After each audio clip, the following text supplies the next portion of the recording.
We are going to learn about the watercolor drip technique.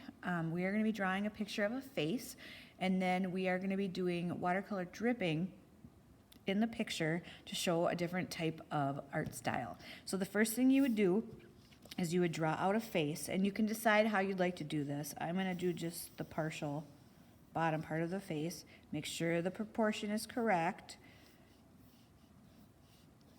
And it can be just a very basic face.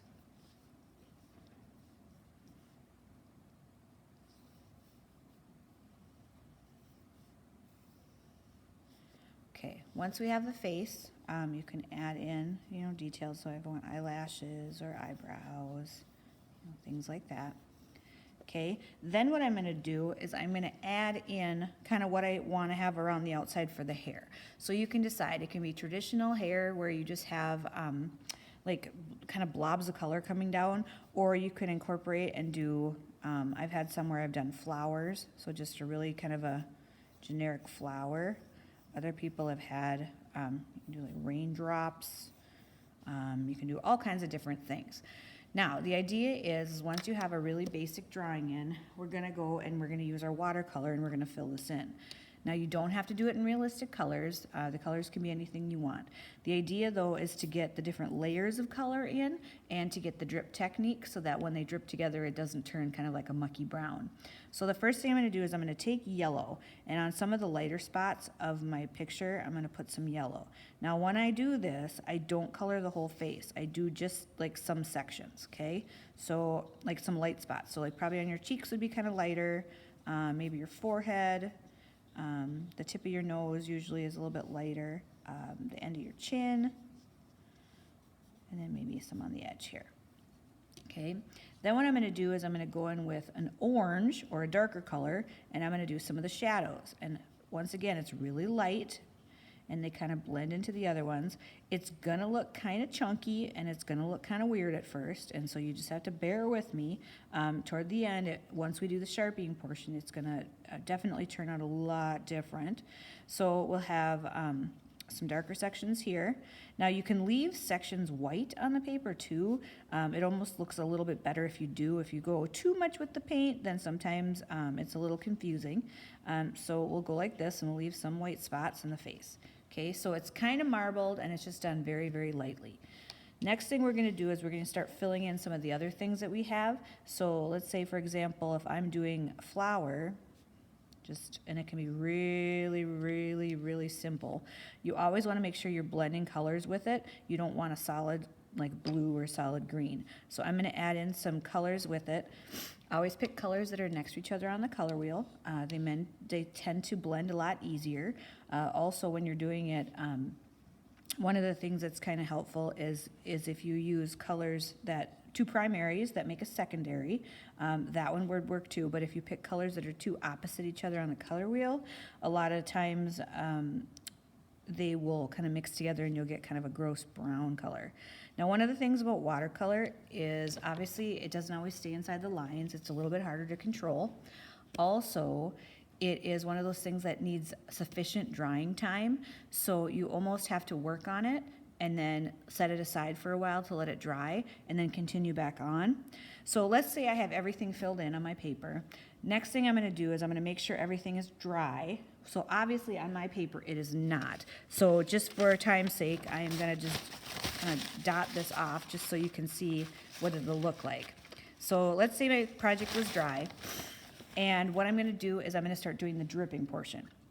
So I'm going to take and go into the color, so whatever color I want here. So I'm going to do blue, and then I'm going to put my brush back into the water, so I have a lot of water on that, and I'm going to put just kind of a little blob right here and right there, and then I'm going to turn the paper, you can see this, and I'm going to kind of tap it on the table, and it's going to do a drip. Now I can decide how far I want the drip to go. You can also control the drip. So like here, maybe I want this drip to come down farther, so maybe I'll just add a little bit more water, and then I'll tap them again.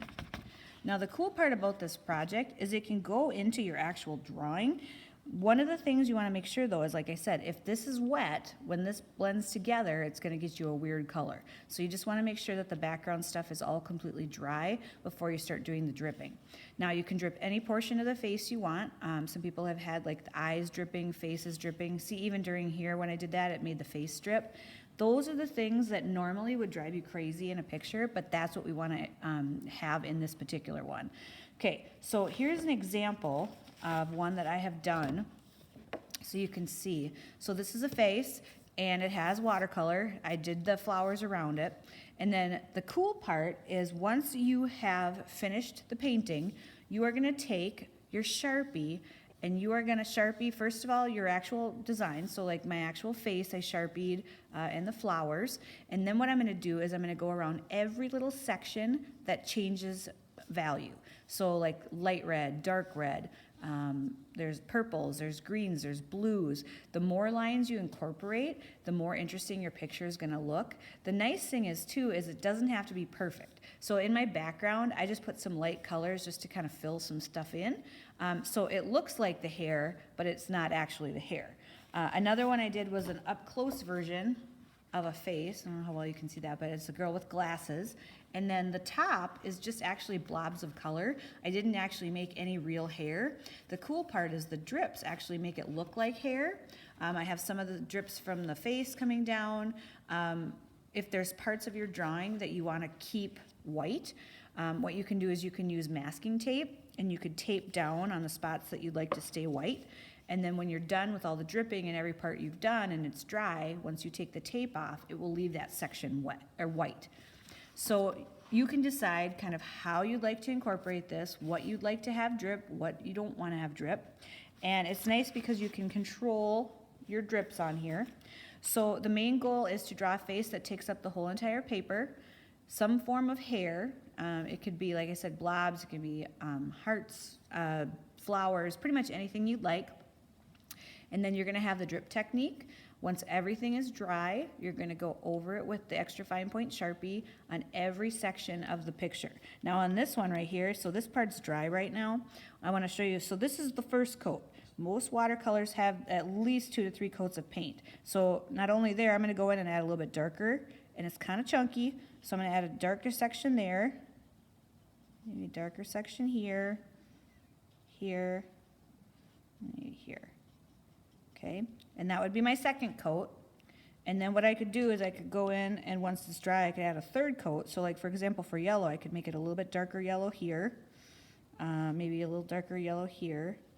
But the goal is to have as many different like chunks of value as you can.